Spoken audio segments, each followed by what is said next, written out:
Bismillahirrahmanirrahim. Assalamualaikum warahmatullahi wabarakatuh.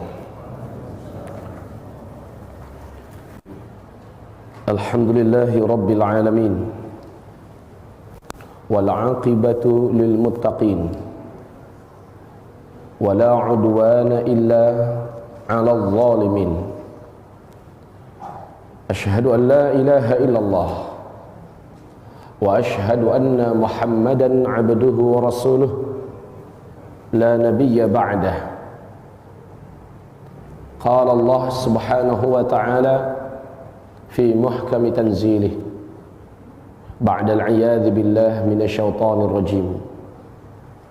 Ya ayyuhalladzina amanu taqullaha haqqa tuqatih wa la tamutunna illa wa antum muslimun.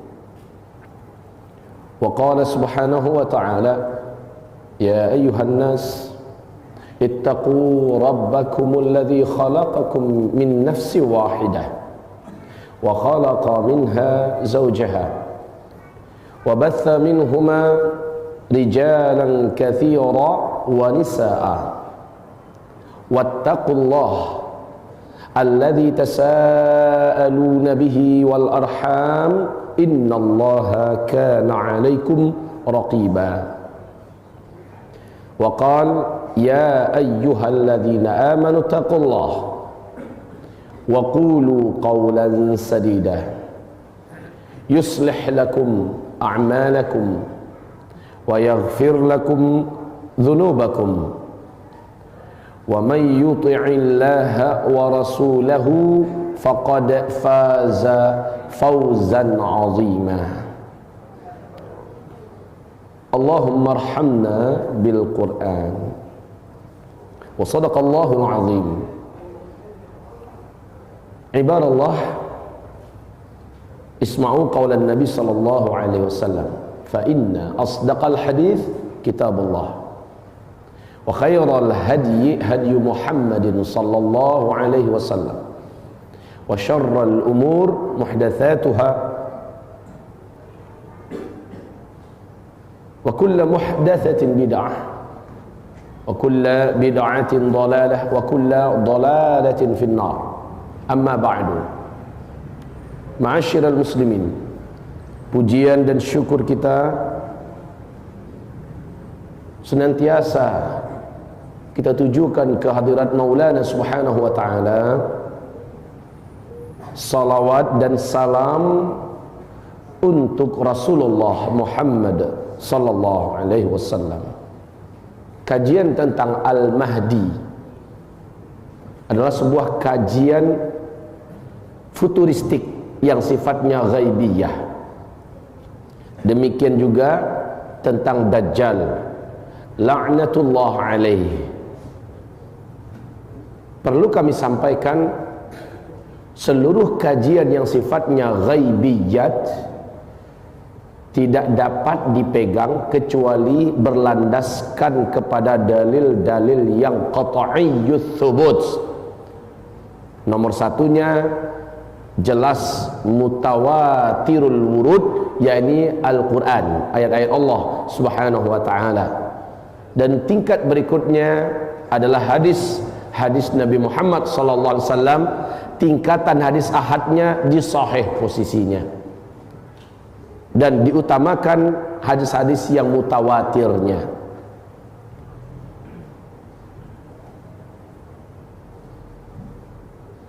Para ulama ahli hadis telah mengumpulkan hadis-hadis yang membicarakan tentang Al-Mahdi ini.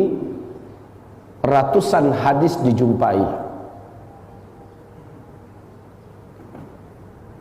Ada di antaranya hadis-hadis lemah, ada di antaranya hadis-hadis palsu yang wajib ditolak, dan ini sudah dikumpulkan dalam buku Silsilah Al-Ahadis Ad-Dha'ifah wal Mawdu'ah oleh Syekh Al-Muhaddits Syekh Albani. Silakan rujuk ke sana. Seluruh hadis-hadis yang maudhu', mungkar, hadis-hadis batil rata-rata terdapat dalam buku-buku hadis versi Syiah, karena mereka juga punya Imam Mahdi. Versi mereka, Imam Mahdinya brutal, kejam, biadab, beringas, mengulangi sejarah Dracula yang ada dalam sejarah kegelapan. Kaum muslimin, menurut versi Syiah, imam ke-12 mereka itu nanti akan muncul di akhir zaman, yang mereka gelari dengan Imam Al-Mahdi. Apabila sang Al-Mahdi ini nanti sudah muncul, kata mereka, maka Al-Mahdi mereka ini akan segera menuju ke Madinah Al-Munawwarah. Ngapain? Membongkar kuburan Umar bin Khattab dan Abu Bakar As-Siddiq, lalu menghidupkan mereka berdua buat disiksa sampai kiamat datang. Kemudian membongkar kuburan Bunda Aisyah radhiyallahu anha, menghidupkannya lalu dirajam sampai kiamat. Setelah itu Masjid Nabawi diratakan dengan tanah. Ini di buku induk kelompok Syiah, bukan di buku-buku sempalan mereka, di kitab-kitab rujukan utama mereka. Setelah selesai, Al-Mahdi langsung menuju ke Makkah dan Ka'bah Al-Mukarramah diruntuhkan. Lalu dua tanah suci dipindahkan ke tempat aslinya, Qum dan Karbala. Al-Mahdi dengan seluruh bala tentaranya segera menguasai dunia. Kemudian seluruh Sunni yang tidak berkenan bergabung dengan Syiah disembelih. Masjid-masjid Sunni satu bumi ini diratakan dengan tanah apabila ahli-ahli masjid yang Sunninya tidak mau bergabung dengan mereka. Inilah Imam Mahdi versi Syiah. Kita bersyukur pada Allah, Imam Mahdi seperti ini hanya mimpi mereka dan tidak akan pernah hadir selama-lamanya. Kaum muslimin, karena adanya hadis-hadis yang banyak yang dipalsu-palsukan dan dikarang-karang oleh kelompok Syiah dengan akidah Imamiyah Al-Ithna Asyariyah ini, menyebabkan para sebahagian cendekiawan dan ulama-ulama ahli sejarah dalam Islam sekelas Ibnu Khaldun mengingkari tentang adanya Imam Mahdi. Sehingga di kalangan tabi'in ada juga yang talabbus dan syubhat memahami Al-Mahdi. Saya sampaikan kepada Bapak Ibu, seperti Imam Mujahid, Al-Hasan Al-Basri, bagaimana tanggapan mereka tentang Al-Mahdi? Mereka mengatakan, walal mahdiyu illa Isa bin Maryam. Ini dari hadis Ibnu Majah, tertulis walal mahdi illa Isa bin Maryam. Masalahnya ada pertanyaan-pertanyaan begini terlontarkan dalam FB kami. Al-Mahdi itu hanyalah Isa ibnu Maryam. Jadi Al-Mahdi yang sesungguhnya menurut Mujahid, menurut Al-Hasan Al-Basri adalah Isa.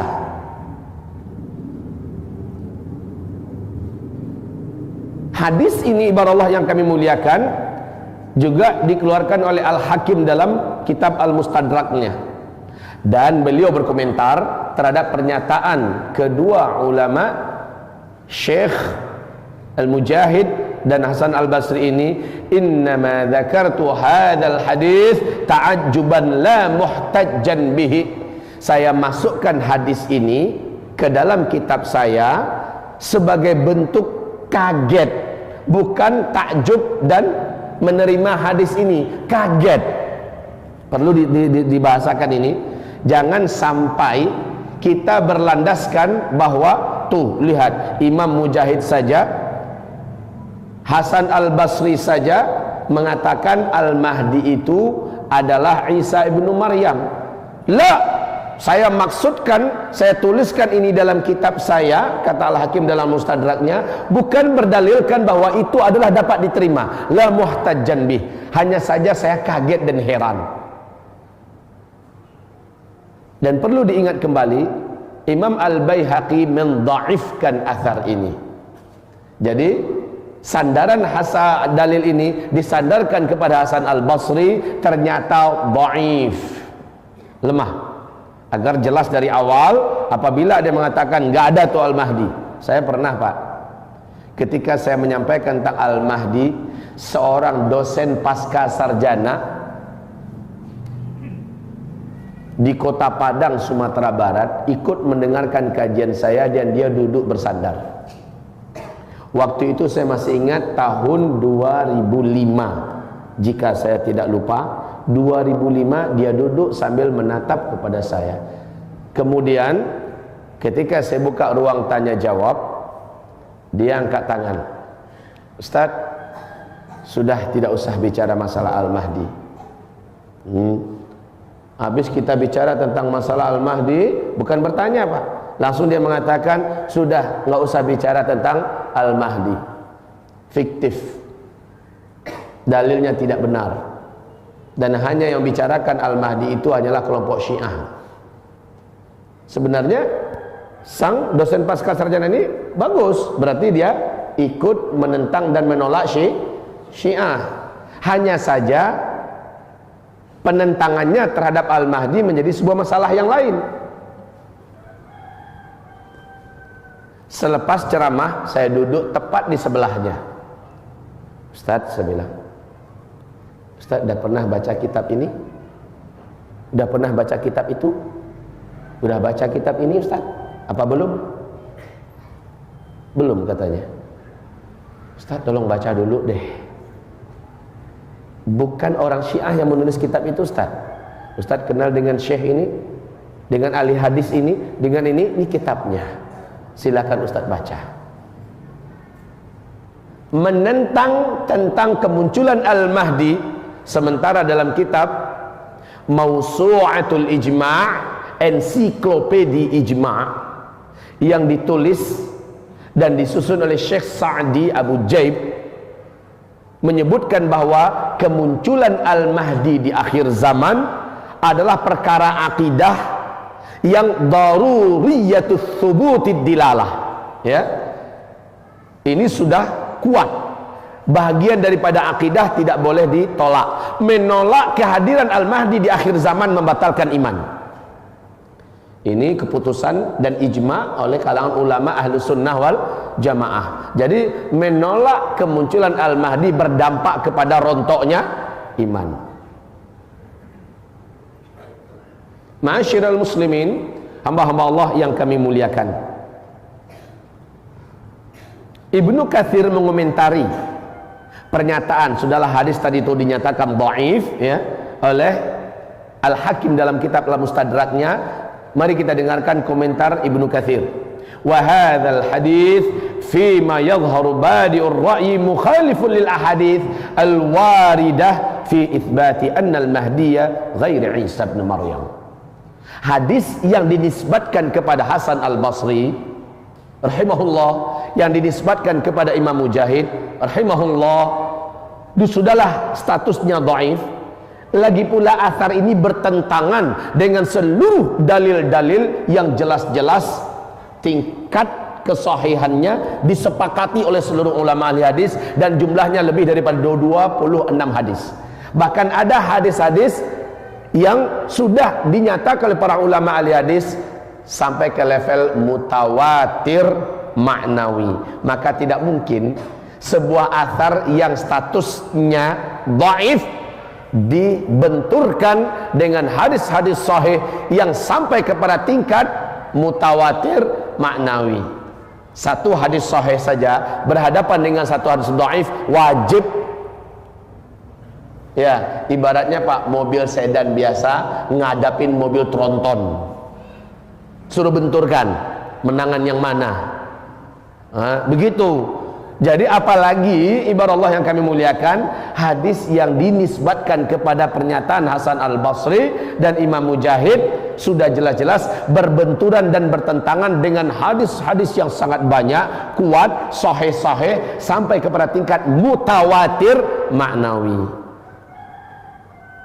Oh Pak Ustadz, kan ada pakar dan ahli sejarah sekelas Ibnu Khaldun, beliau juga menolak tentang fenomena Al-Mahdi ini. Maka kita jawab kepadanya, apakah Ibnu Khaldun ini seorang ahli hadis yang pakar dalam masalah hadis? Tidak. Dia pakar dalam masalah ketatanegaraan, pakar dalam masalah sejarah, bukan pakar dalam masalah hadis. Urusan hadis serahkan pada ahli-ahlinya.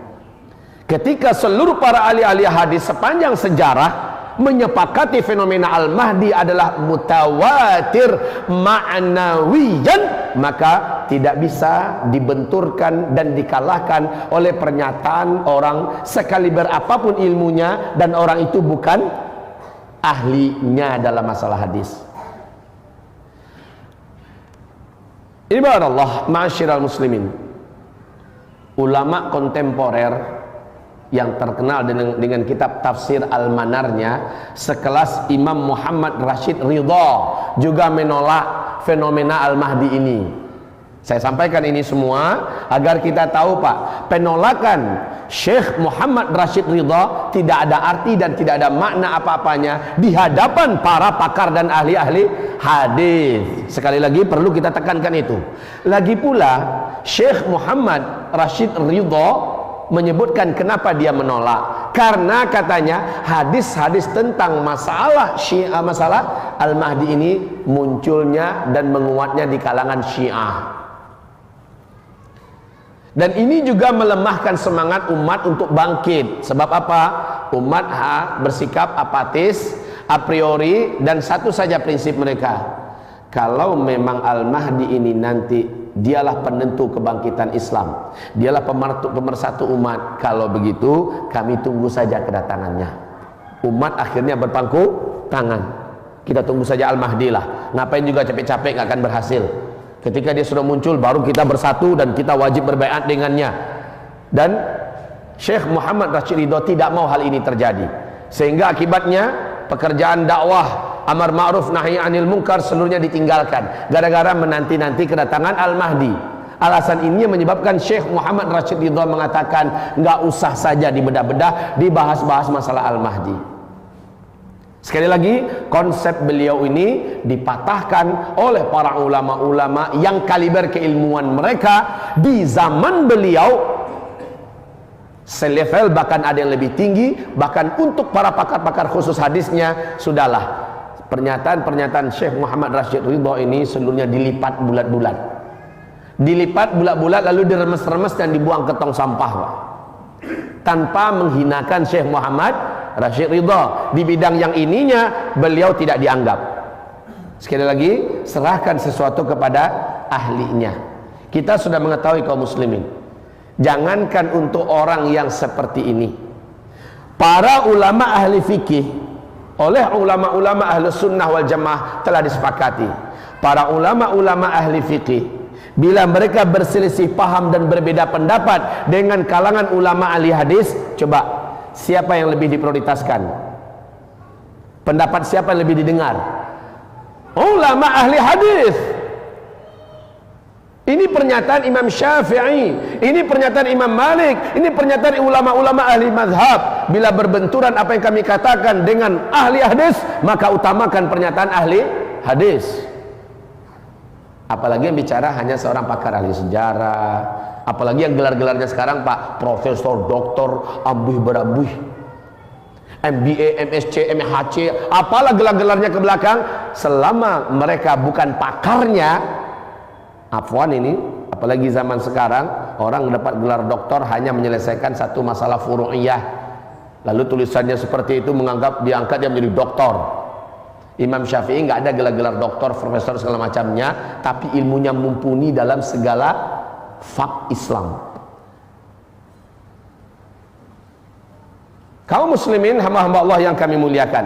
Nah, sekarang kita fokus kepada Al-Mahdi versi Ahlus Sunnah wal Jamaah. 3 manusia akhir zaman yang akan bertemu dan bertembung di antara mereka. 1 adalah Al-Mahdi.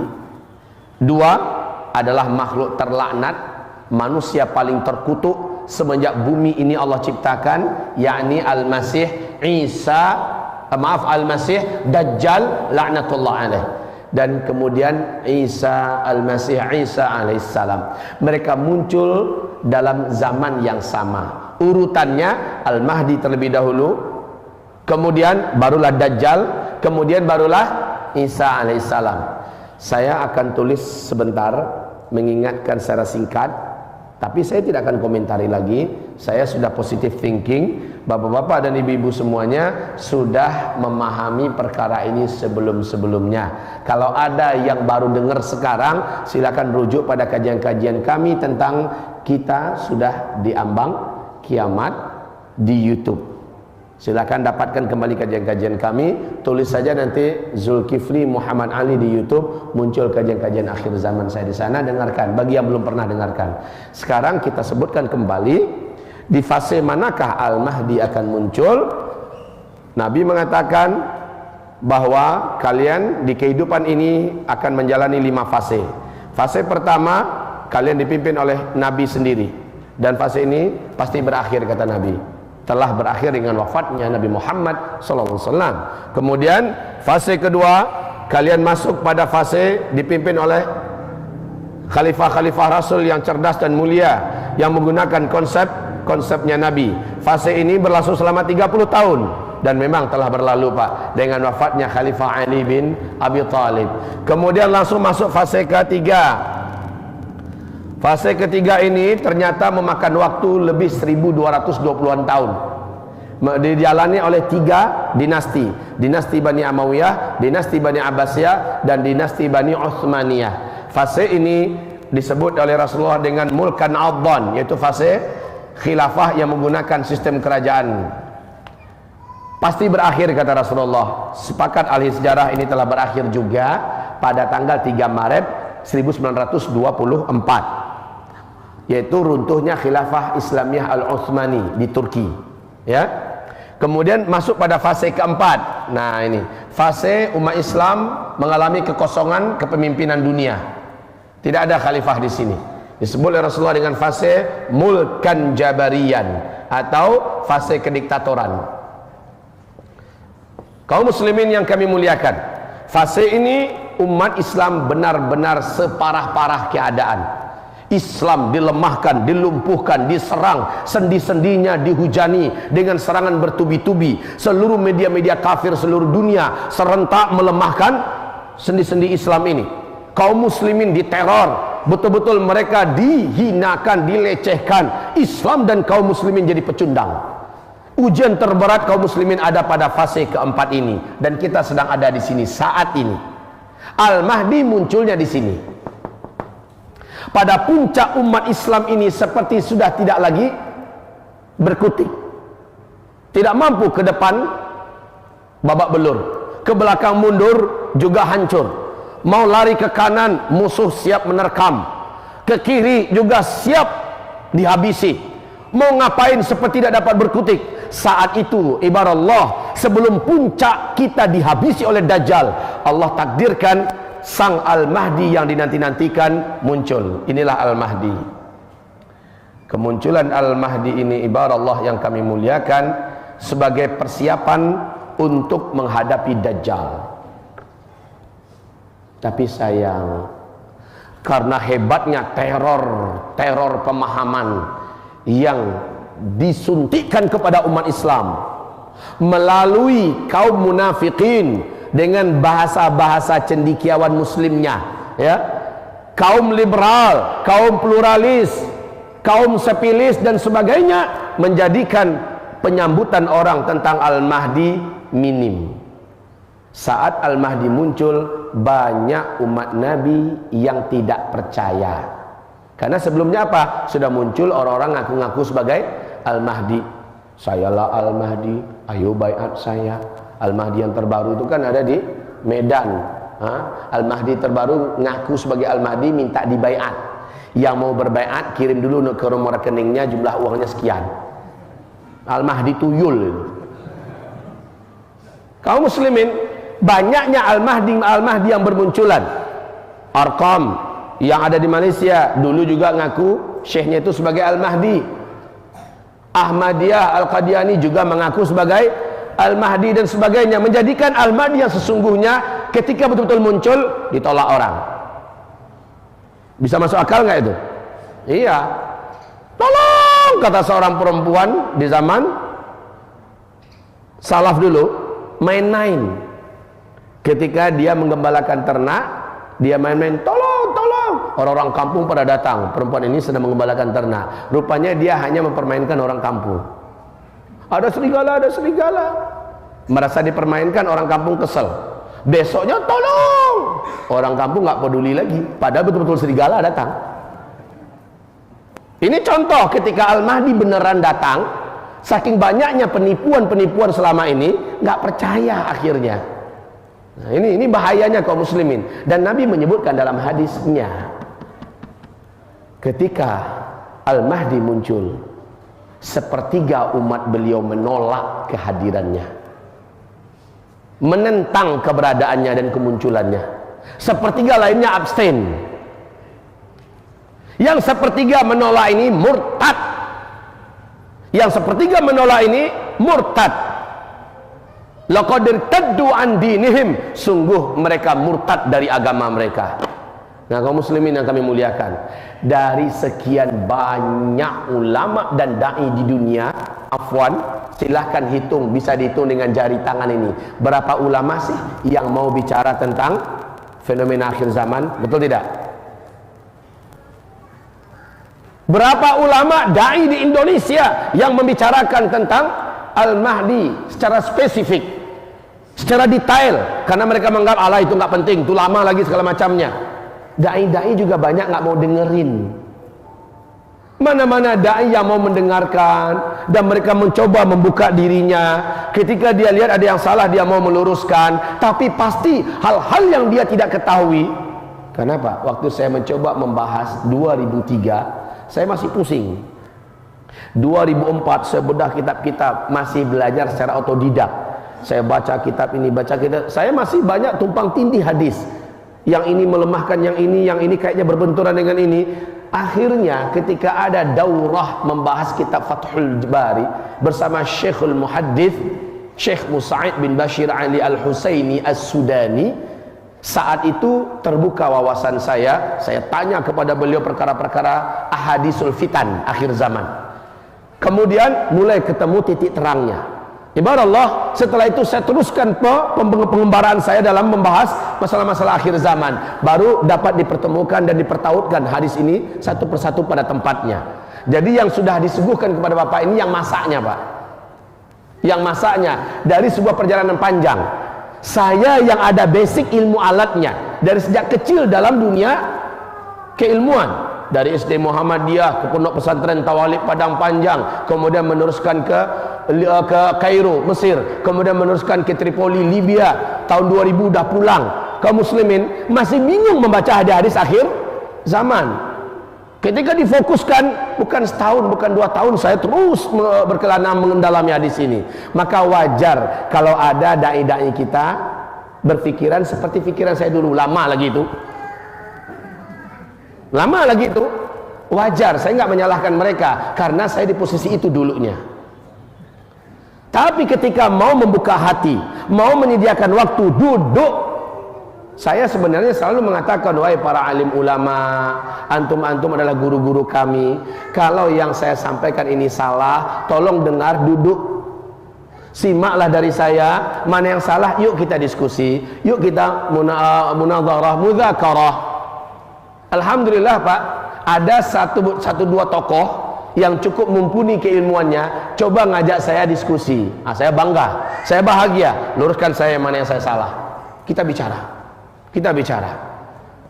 Bertemulah pembicara-pembicara mereka itu memperbaiki beberapa kekeliruan dan kesalahan saya yang itu saya ralat di tengah-tengah publik. Nah kan ini untungnya. Tapi mereka juga tidak menolak bahwa kita sudah sangat dekat dengan akhir zaman. Nah, ini untungnya. Saat mereka bicara dengan kami, mereka pun meyakini, tetapi mereka membatasi.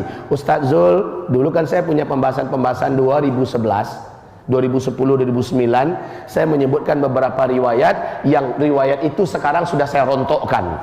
Ini berkah daripada mudzakarah dengan tokoh dan alim ulama yang memang mempunyai kapabilitas dalam masalah hadis. Ini penting kaum muslimin. Saya undang para ulama, silakan kita duduk bermudzakarah. Soalnya apa? Ketika hanya saya yang menyampaikan, saya merasa lemah. Tapi syukurlah alhamdulillah sudah ada media ini sekarang. Ini yang menyebarkan ilmu ini. Itu pun sebatas orang yang ngerti tentang dunia teknologi, yang ngerti dengan jet, yang ngerti dengan YouTube dan sebagainya. Betapa banyak yang nggak ngerti. Yang ngerti saja nggak punya minat. Allah, akhir-akhir zaman apa itu? Kan begitu kaum muslimin. Ibarat Allah ma'asyiral mu'minin, hamba-hamba Allah yang kami muliakan. Al-Mahdi muncul. Umat Islam dipersatukan. Yang mau bersatu tentunya. Dan ingat, zaman Al-Mahdi muncul zaman setelah terjadinya hantaman meteor menabrak bumi, ya, hantaman meteor. Meteor ini seperti yang sudah kita jelaskan, salah satu dampak negatifnya adalah manusia setelah itu sudah tidak memiliki lagi teknologi sama sekali, ya. Fase kelima, kita akan masuk fase kelima di sini ibarat Allah. Di fase kelima ini akhir daripada keberadaan umat Islam di muka bumi. Ini adalah fase kelima. Umat Islam, ya, akhir kepada umat Islam, bukan umat manusia. Di sini masih ada hidup manusia. Barulah kiamat terjadi di sini ketika orang Islam sudah tidak ada lagi sama sekali di bumi. Jadi kita saat membicarakan fase kelima, yaitu fase Allah menepati janjinya khilafah Islamiyah terakhir, di mana kekuasaan khilafah ini meliputi seluruh bumi, terwujud daripada janji Allah di Al-Quran surat 24 An-Nur ayat 55. Ini menurut CIA Amerika Serikat startnya 2020. Di New York Times CIA Amerika Serikat mengatakan 2020 khilafah Islamiyah akan kembali mencengkeram bumi ini. Kalau menurut KGB, intelijen Rusia, mereka menyebutkan puncak khilafah Islamiyah kembali menguasai dunia adalah tahun 2025. Dan Nabiullah Muhammad SAW menyebutkan masa periode kelima ini dari 7 tahun, 8 sampai 9 tahun saja antara ini. Anggaplah kita ambil 9 tahun, berarti nggak lama fase kelima ini, Pak. Lalu umat Islam diwafatkan serentak. Artinya kalau ini benar, memanglah kita di akhir zaman. Hanya saya sudah berulang-ulang menyampaikan, kita tidak perlu percaya dengan penanggalan-penanggalan tahun-tahun yang disebutkan apapun di luar tidak ada dalilnya dari Al-Quran dan Sun. Silakan CIA berasumsi, silakan KGB menyatakan pernyataannya. Kita bukan itu binaan keyakinan kita. Binaan keyakinan kita ma warada alaihi dalil fil Quranul Karim was sunnah as-sahihah min Rasulillah sallallahu alaihi wasallam wa majtama alaihi ulama wa hadhil ummah, ya. Jadi kalau ada ayatnya, ada hadisnya yang sahih, sudah ijma para ulama, itu yang kita pegang.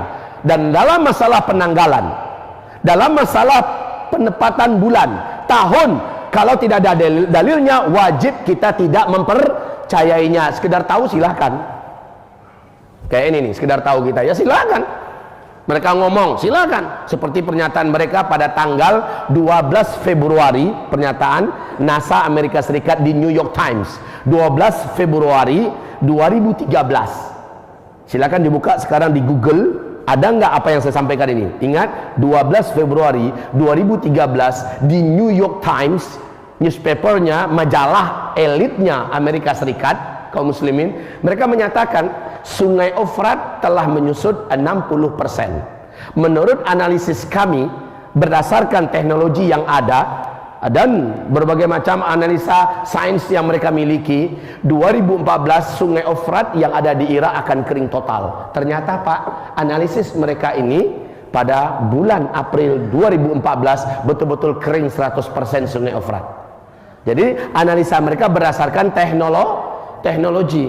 Mereka menyatakan begitu. Kita tidak disuruh untuk mengimaninya, tapi kalau sudah terjadi memang ada kok hadisnya. Kan begitu? Dan Rasulullah menyatakan tidaklah terjadi kiamat sampai mengering dulu Sungai Efrat, dan Sungai Efrat sudah kering pada hari ini. Kaum muslimin yang kami muliakan, di sini di buku kita ini jadi rujukan utama kita ya tentang masalah akhir zaman. Ensiklopedia akhir zaman, lihat di sini, ini adalah Sungai Efrat. Nampak Pak? Ini adalah Sungai Efrat, sudah tidak berair lagi. Ini waktu itu masih ada kubangan-kubangan kecil yang masih berair. Sekarang udah kering habis Pak, bisa main bola kaki Bapak di situ. Nah, kaum muslimin, ketika ada analisa para pakar seperti Amerika dan lain-lainnya, kita tidak diperintahkan meyakininya, mempercayainya. Tahu silahkan. Ya, beda dengan kitab Zikir Akhir Zaman. Zikir Akhir Zaman ini fenomena yang seperti ini diuraikan, tetapi lebih bersifat pada amalan apa yang harus kita buat, amalan apa yang harus kita persiapkan. Itu dalam kitab Zikir Akhir Zaman. Insya Allah pertemuan next time, apakah pertemuan 2 kali setelah ini, kita akan fokuskan pada amalan-amalan akhir zaman. Ya, tapi sekarang kita tuntaskan dulu perkara demi perkara yang kita uraikan ini. Ibarat Allah, ma'al muslimin, ma'asyiral mu'minin yang kami muliakan. Jadi, loncatan menuju kepada khilafah fase kelima memang sangat dekat menurut asumsi CIA Amerika Serikat dan KGB Rusia. Menurut Al-Quran bagaimana? Serahkan ilmunya pada Allah. Tapi Allah menjanjikan pasti terjadi. Menurut hadis kita memang sudah di fase keempat. Tanda-tanda menuju khilafah juga sudah sangat dekat. Sangat dekat Pak. Ibarat Allah yang kami muliakan. Baik, saat saya menceritakan tentang Al-Mahdi, dimulai dengan meteor, dan meteor ini adalah pertanda Al-Mahdi akan muncul. Kan banyak orang bertanya, Pak Ustadz, ketika Al-Mahdi muncul kan teknologi udah nggak ada. Jadi kapan kita tahu bahwa Al-Mahdinya sudah muncul? Bagaimana pemberitaannya kepada dunia? Senang saja. Kalau Bapak Ibu mau tahu kapan Al-Mahdi muncul, tandanya adalah jatuh meteor. Habis meteor itu jatuh dalam hadis yang dhaif di bulan Ramadan jatuhnya. Ingat, saya bahasakan hadisnya dhaif. Lebih baik ada rujukannya ke hadis dhaif daripada sama sekali tidak. Tapi kita tidak membangun akidah dan keyakinan di atas itu. Para ulama ahli hadis mengatakan mengutamakan hadis dhaif lebih baik daripada mengutamakan perkataan ulama. Hadis dhaif bagaimanapun dhaifnya tetap hadis dari Rasul sallallahu alaihi wasallam. Tapi kita tidak membina keyakinan di atas itu, cukup sekedar tahu. Faham kaum muslimin? Nah, bulan Ramadan terjadi benturan bumi yang keras dari meteor. Lalu dampaknya 40 hari 40 malam bumi ini gelap. Inilah dia tanda besar kiamat yang pertama, dukhan. Ya, tanda besar kiamat yang pertama adalah dukhan. Seperti pernyataan Ibnu Abbas radhiyallahu anhu, ya, kalau meteor sudah jatuh maka besoknya akan terjadi dukhan. Kaum muslimin yang kami muliakan, saya persilahkan Bapak lihat di YouTube dampak daripada meteor jatuh menurut pakar-pakar astronomi dunia, di mana akan terjadi ledakan teramat sangat dahsyat. Partikel-partikel bumi yang dihantam oleh meteor ini akan membumbung ke udara, hitam pekat dan sangat panas, gelap gulita bumi ini. Nabi mengatakan 40 hari 40 malam. Nah, ini pertanda Al-Mahdi dah mau muncul itu sudah.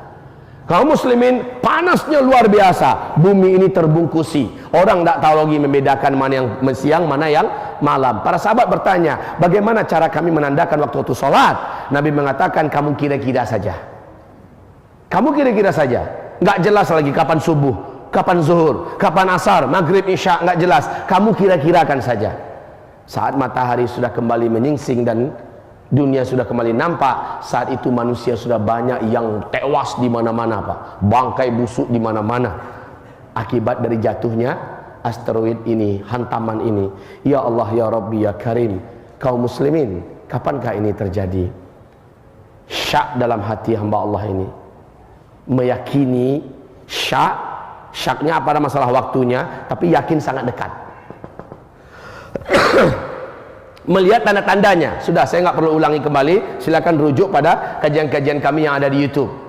Sangat dekat sekali jatuhnya meteor ini, sangat dekat sekali. Apalagi menurut analisa daripada NASA Amerika Serikat, kita sekarang ini ada pada putaran tahun penghujung tahun, terakhir tahun 2016, berada di arus sungai meteor di ruang angkasa. Paham Bapak? Ini ruang angkasa, dan ini adalah arus sungai meteor, ratusan juta jumlahnya saat ini di ruang angkasa, dan bumi kita sedang ada di tengah-tengah. Kan kata NASA Amerika ada 4 tahun itu.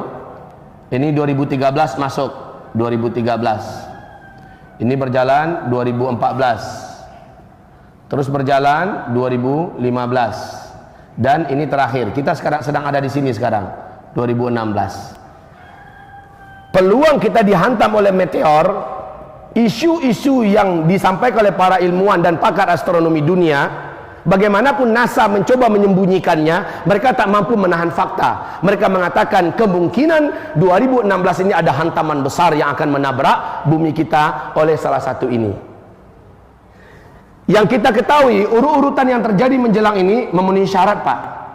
Walaupun kita tidak boleh yakin dengan pernyataan para pakar astronomi, ya, para pakar-pakar ahli-ahli ruang angkasa, akan tetapi ibarat Allah, urut-urutan ini menyatakan dekatnya kita kepada jatuhnya meteor, dan kita pas sedang ada di penghujung putaran terakhir keberadaan bumi ini di arus sungai meteor ruang angkasa. Apa? Nabi mengatakan, apabila umat saya sudah berpesta pora dengan musik, menyukai musik, berkembangnya musik, alat-alat musik di mana-mana, apabila umat saya sudah bermunculan penyanyi-penyanyi wanita. Jadi di kitab itu Zikir Akhir Zaman, lihat hadis halaman 295, hadisnya di sana disebutkan oleh Rasulullah sallallahu alaihi wasallam, apabila umat saya sudah menyebar khamar, barang-barang memabukkan, bila yang 3 ini sudah lengkap, maka bumi akan mengalami hujan meteor. Yang 3 ini menurut tuan-tuan yang mulia semua sudah terjadi kan sekarang? Sudah terjadi apa belum? Musik menyebar di mana-mana dan umatnya menggandrungi, menyukai. Kemudian wanita-wanita penyanyi sudah bermunculan di mana-mana, betul?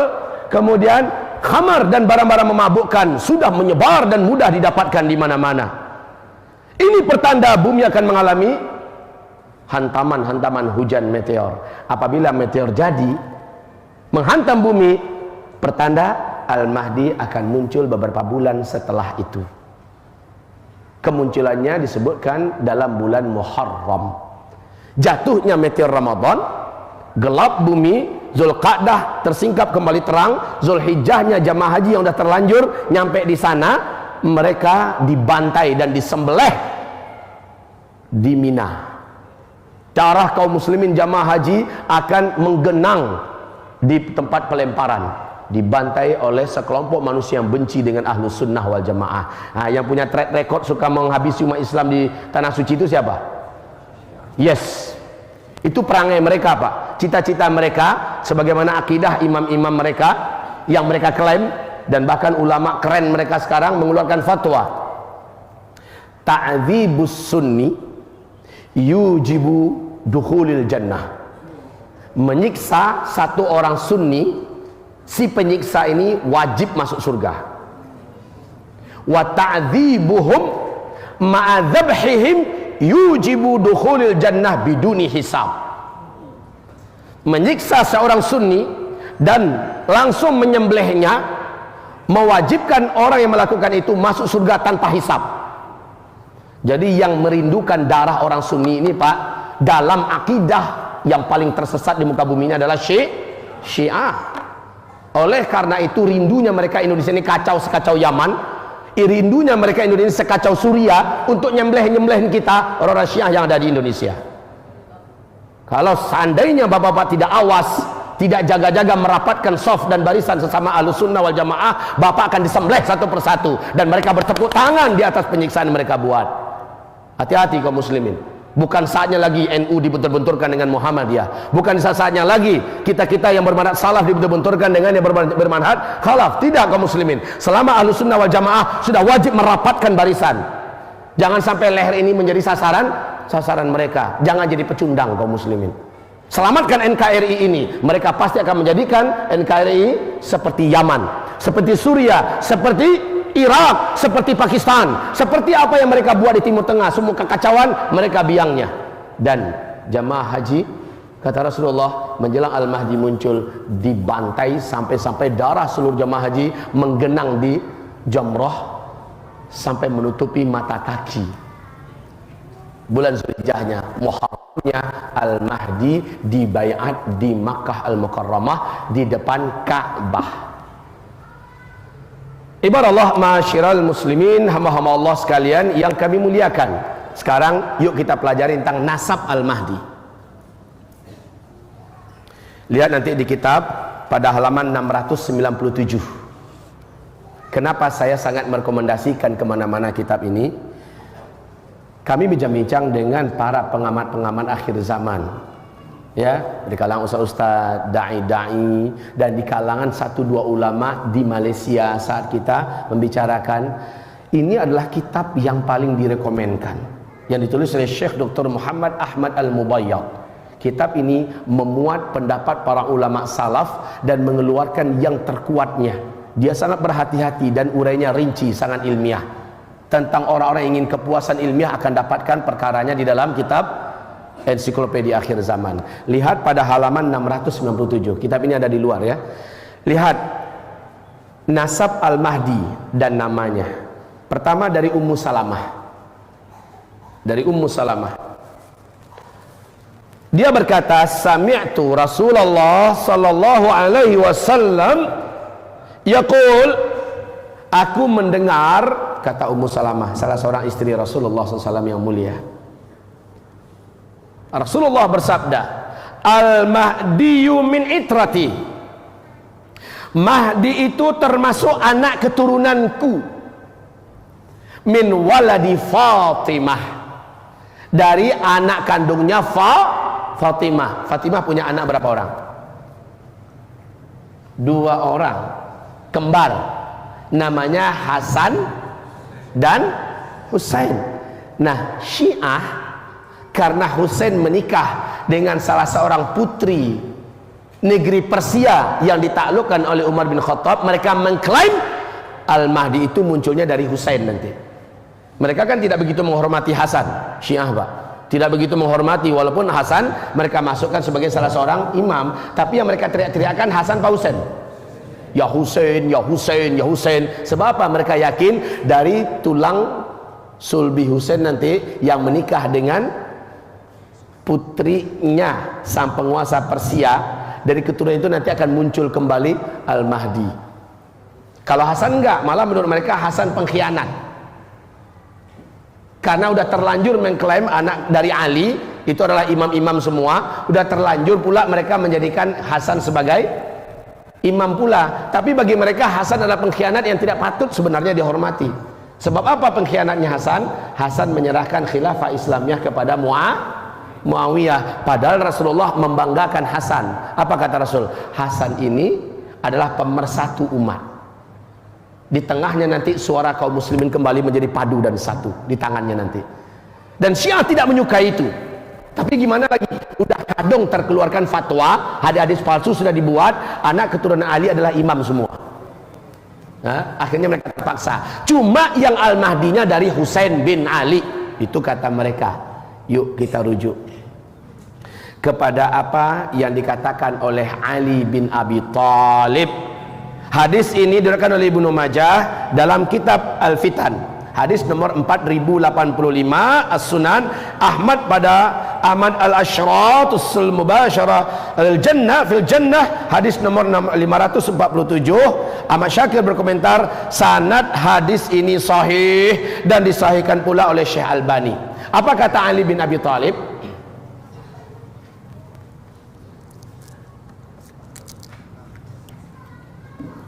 Silakan minum, Bapak. Bismillah.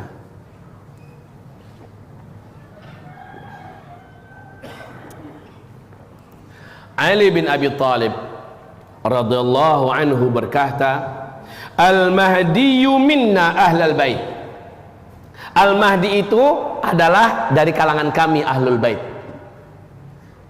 Jadi nggak bisa ngaku-ngaku Al-Mahdi, akulah Al-Mahdi, akulah Al-Mahdi. Silsilah ente itu gimana?